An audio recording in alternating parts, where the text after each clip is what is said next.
Do you have a favorite food? Better yet, is there that one dish that you can take a big bite of and bring some nostalgic memories from childhood? A first date or anything sentimental to you? I have a few. My favorite food memories are from when my mother used to cook. She also loved to bake chocolate cake, strawberry cake, and pound cake. And in order for us to enjoy dessert, we had to eat our dinner and veggies first. And my favorite meal from her was pork chops, yellow rice, and green beans. Those are the best. I feel like food can be more than just something you eat when you're hungry. It can be a time where you bond with family, with loved ones, or it could be a passion, something that can even be shared with your community. So grab a plate and someone you love. I'm your host, Markia Butler, and let your love be real.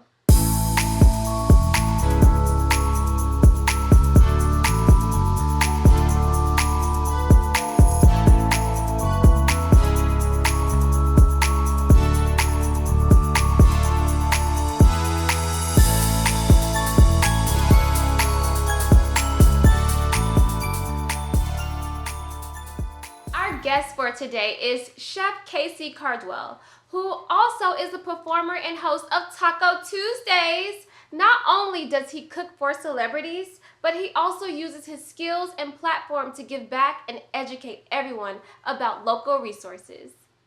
We have the awesome pleasure today to sit with Chef K.C. How are you, Chef? Tell us about you and what you do, what you're passionate about. I am great. I'm great. Thanks for having me. I am a private chef and event chef. I do events all over Los Angeles. I do private chefing for clients in their homes or meal prep for their weekly needs. And yeah, I also have a podcast called Taco Tuesday, and we cover, some of we kind of grab you in with the ratchet news at first to kind of get you hooked in, and then we hit you with the community info, community news, and a little bit of harder topics. And yeah, I work for a nonprofit called Cherished Foundation, which is for foster children, and pretty much a foster children mentoring program. And yeah, I mean, that's a little bit of what I do. We're going to tap into all of that during this interview. I'm so excited to chat with you today. So, I do want to ask, going back to the food and you being a chef, what was the first meal you've ever made? And then, what was the meal you made professionally? Oh man, I used to mess up my mom's groceries growing up. So I've been cooking since I was 8. So I started baking. So I was 8 years old doing apple tarts and all types of stuff. My mom had a lot of cookbooks, and those are my things. I kind of inherited those, and I was in them every single day.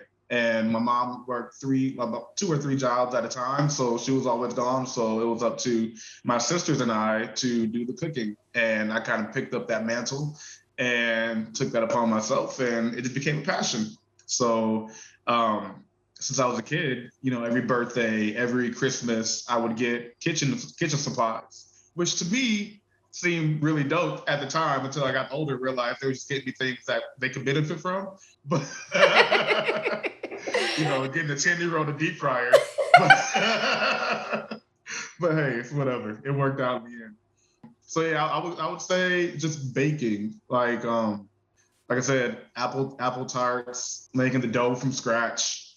I love making jelly rolls growing up, which you don't see anywhere anymore. It's a old man's dessert. And professionally, honestly, I can't pinpoint I can't pinpoint the transition really of me going from personal to professional. Um, Maybe, I mean, I'm pretty sure it was some type of soul food. I started doing these events called Soul Food Sundays at this dive bar in North Hollywood back in 2012. And I would make soul food, and my friends would do would DJ like hip hop and R&B karaoke. And so it was just a chance for my friends to come and have a good time and just, sing horribly and Look, eat good me, food. So me. I love karaoke. So you said sing horribly. Me, right, signing up. That's amazing. Okay, so that's you've what it's worked all with some about. awesome people in the industry. Could you please share like who you worked with, and is there like a memory that like stood out for you? Oh man. Well, I was Kanye and Kim Kardashian's private chef in home for about 2 years, up until about a year ago, actually. And I've worked for Diddy, for Usher, for Russell Simmons, a lot of people. Stephanie Shepard, um, Larry Jackson from Apple.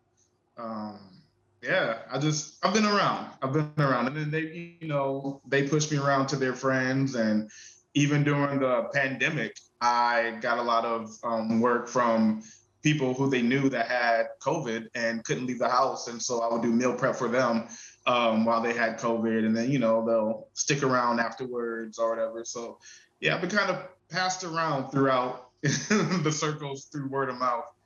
um, I guess one of the most memorable situations would probably just be going to Sunday services with the Kardashian-West family. I grew up a big Kanye West fan. And I'm from Illinois myself, so I was raised in Illinois. So coming out here and then being in his home and feeding his kids and riding in the Lamborghini next to him, to Sunday service.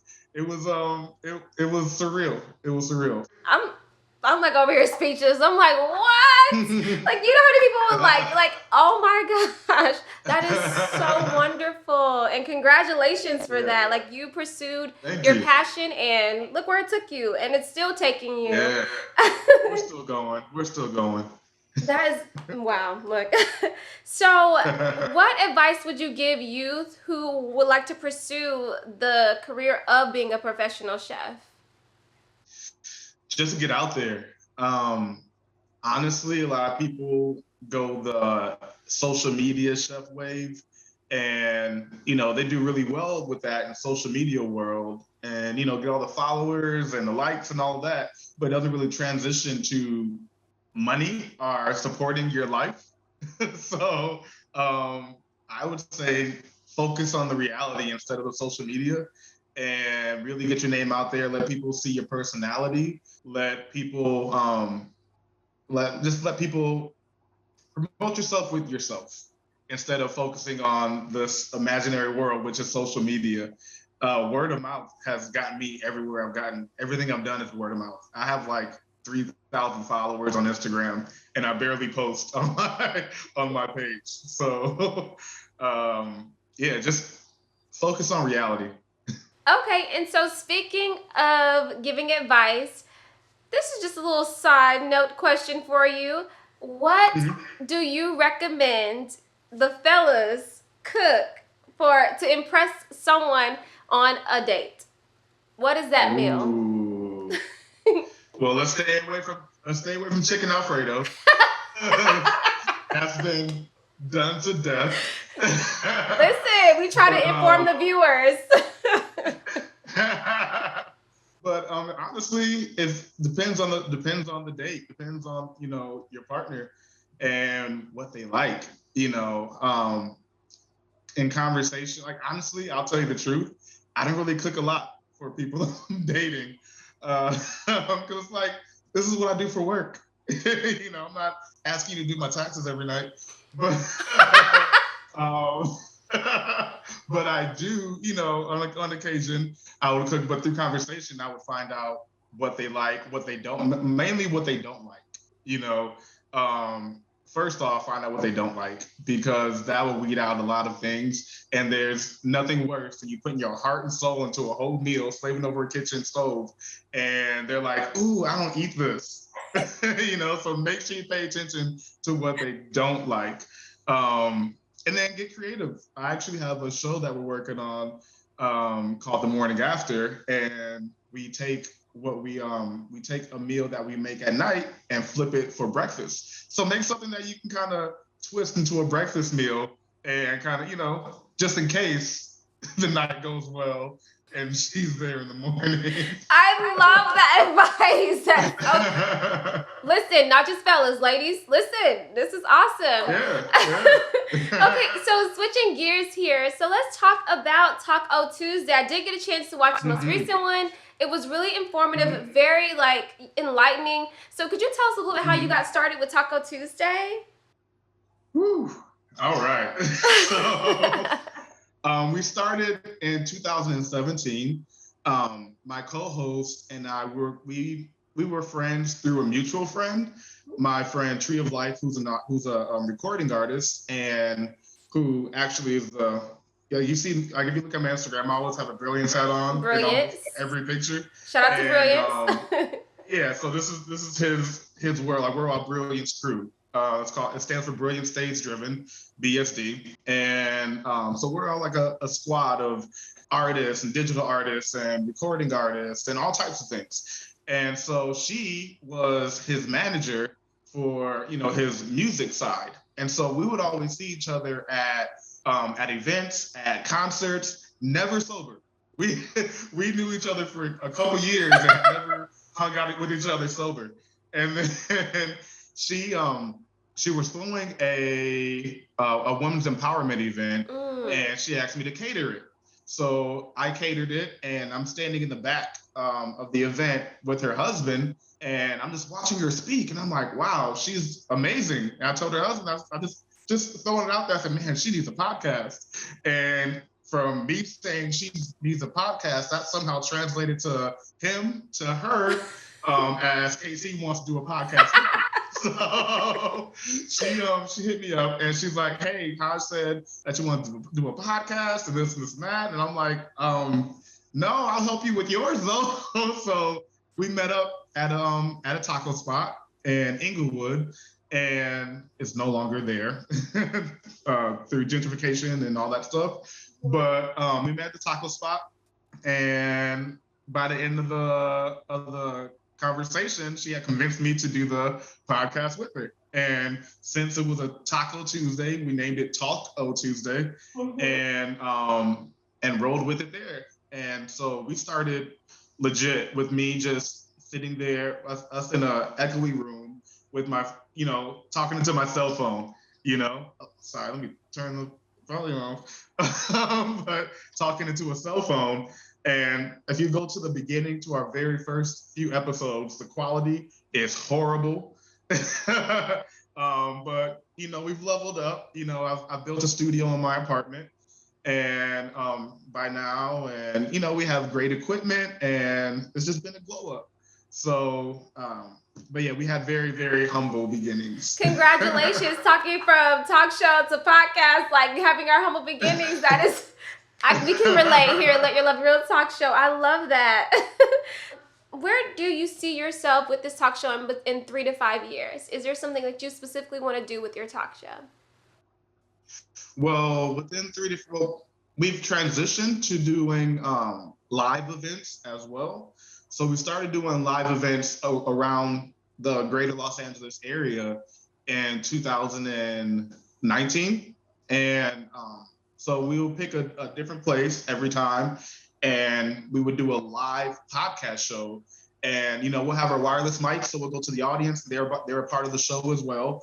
And it's all recorded, it's all filmed, it's all, it still plays on Spotify and iHeartRadio and all of that, just like our regular podcast. But the audience gets to get involved, which is really cool. And, it's just a great vibe. We have our DJ and, drink specials and food specials, and it's just a whole vibe, So ultimately, we would like to just be able to travel outside of Los Angeles and throw these events and, get the rest of the country involved, because our listeners and our especially our live viewers that watch us while we're recording live, they're all over, So we go live at 8:00 p.m. our time, So it's 11 o'clock over there on the East Coast. And a lot of our listeners are on the East Coast for some reason.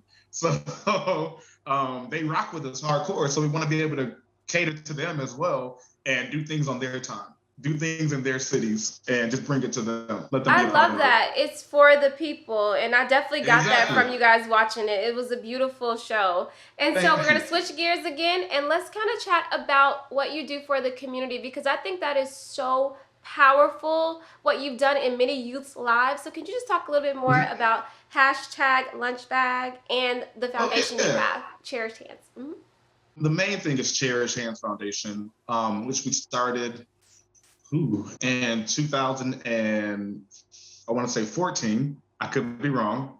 We've been going for quite some time, and it started with one of my best friends, Devin, and her mom Rose, and they just came to me and said, "Hey, we want to do something that matters." And they knew a lot of foster kids. They knew I was in foster care, and we just made it happen. It started very small. We had reached out to some social workers and gotten in touch with some of the families, and then it just started with we had like 7 kids just meeting on Saturday and helping them with their homework and stuff like that, doing little science experiments, and then to now we have big events throughout the year with 250 plus kids, and um, it's just great to see the impact that it has, because a lot of the kids we see on a regular basis, and we also get to see them go through their school life. We get to see them go from when they come to us to when they graduate, and then we keep track of them after high school and when they go into college, and it's just wild seeing the transition. During that time they grow so much. So um, it's really cool. It's really cool to be able to make a difference, especially knowing how hard it is for foster children, and kind of being able to alleviate some of that stress and some of that strife. So hashtag Lunchbag, a group of friends started this. I want to say about 7 years ago, and just a few friends that wanted to do something. We wanted to give back to the community, and made a few lunches over the holiday for Christmas, and then posted it on social media, and then people saw it and said, hey, how can we get involved? And you're like, well, I guess we're going to meet here this day, and you guys can come, and it's blown up from 4 friends to through social media presence, it being called hashtag Lunchbag. Hashtag is spelled out, because of play on the whole social media drive. But this is when social media comes in handy, because from them starting it with 4 people, now we're in 80 cities across the country and multiple places across, in other countries as well, doing hashtag Lunchbag officially. So it's cool to see the momentum that it's had, and people get involved. And so what we pretty much do is we have a little dance party. We have a DJ, and we have all of our supplies. We make a bunch of sandwiches and other things to go into the lunches, like waters and fruits. And then we have people write out words of affirmation or love notes, to the people that will be receiving the meals. And those are the most important thing in the bag, I feel like. We'll go to Skid Row and hand them out and hang out down there, and you'll see people's tents with these note cards just plastered on their tents, on the outside, on the inside, and they really hold on to these. They really look at these on a daily basis, and yeah, so we make a bunch of lunches, decorate the bags, and take them down to them and hang out with them. This is pre-pandemic. Now we have the shelters come and pick them up from where we prepare the meals, but hopefully we'll be able to get back down there and really get with the people again, because that's what it's all about. That is so fantastic. It's the love notes for me. Like Oh that's man, like the heart definitely, of Let Your Love Be Real. When you're able to definitely, not only feed someone physically, but feed yes, them spiritually and emotionally and mentally. So exactly, that is phenomenal. exactly. Is there anyone you would like to shout out right now? Is there anyone you want to be like, hey y'all? I'm gonna shout out my co-host for Taco Tuesday, Eva. Hey Eva, she's actually we our tribe is a very very supportive tribe. And so everyone's actually supporting one of our friends who is doing his first stand-up show tonight. Yay, So go friend. popping his bubble tonight. So everyone's there right now. But yeah, I want to give a shout out to Eva.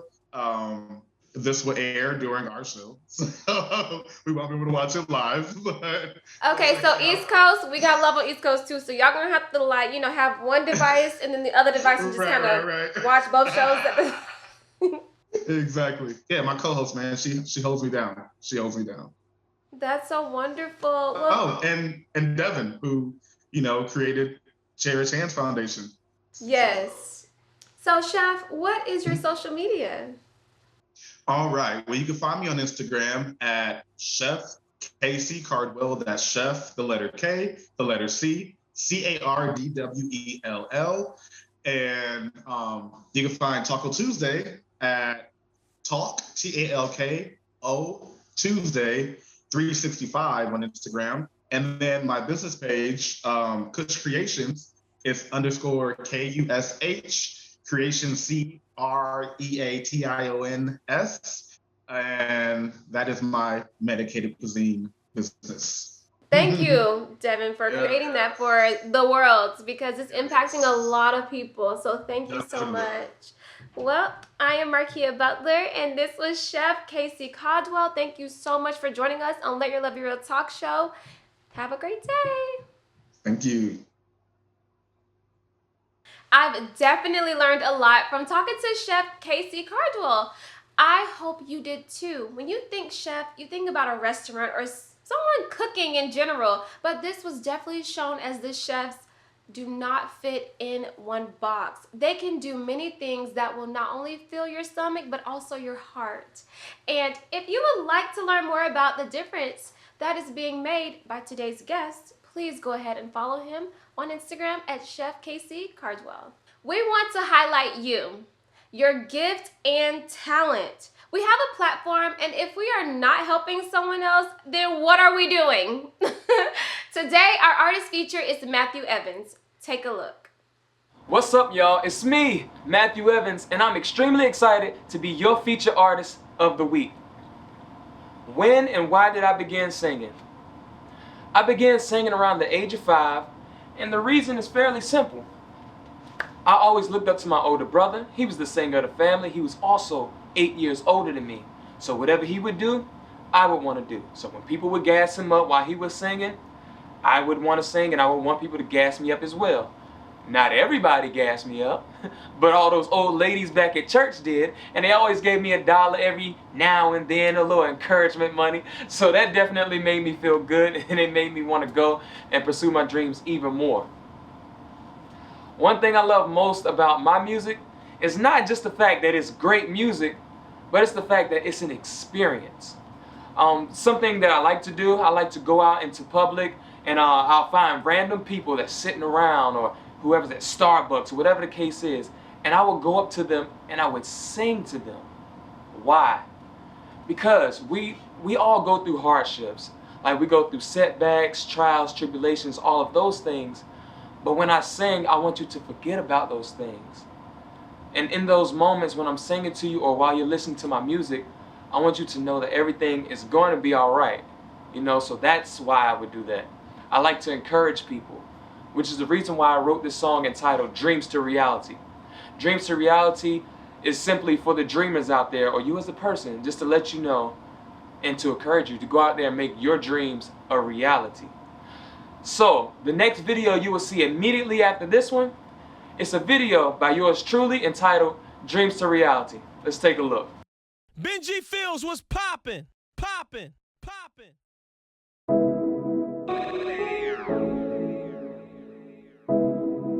It's me. I'm living my dreams, living my dreams. Be what you wanna be. Dreams to reality. I'm going city to city. I want you to hear me. Please hear my soul. I've been told yes, and I've been told no. Babe, I'll never let go. I done made up my mind this time. I'm gonna get it right. Somebody hear me, I'm losing energy. I've been chasing this dream for a while. About to fall apart, but with you next to me, we can do anything and make this dream a reality, a reality, a reality, a reality, a reality, a reality, a reality, a reality, a reality, a reality, a reality, a reality.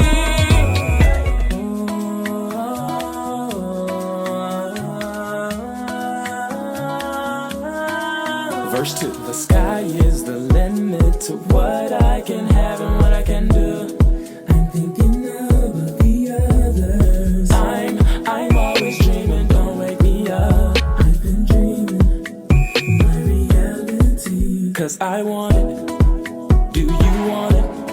Dream it, believe it, and hear it. And it's coming, it's coming, it's coming. Go get it then, go get it then, go get it then, go get it then, go get it then, go get it then, go get it. Make your dreams a reality, a reality, a reality, a reality. Make your dreams a reality, a reality, a reality, a reality, a reality, a reality, a reality, a reality. Go get it then, go get it, go get it then, go get it, go get it, go get it, go get it. I didn't know Jersey did it up like this. DC get down like this. Florida shut it down like this. Man, I don't know. The Dakotas did it up like this. Kentucky get down like this. Texas shut it down like this. Man, I don't know. Cali did it up like this. Utah get down like this. Arizona shut it down like this. Man, I don't know. Come outside. East Coast, West Coast, ha, let's go.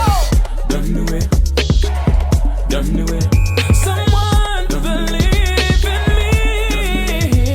Yeah, yeah. Go get it then. Go get it then.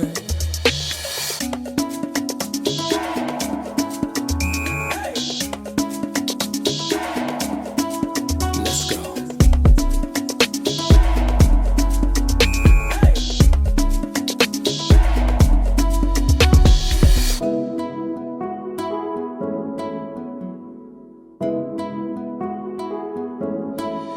It's me. Thanks for watching, and be sure to follow me at Vocal2011. Hey, 2 things. Go out there and make your dreams a reality, and be sure to let your love be real. Stay tuned. See you next time. For you to submit your show to lylbr.com and visit the Talent Submission tab today. I am your host, Markia Butler, and we are Let Your Love Be Real talk show. Thank you for your love and support. Remember, love is the breath you breathe. So, let your love be real.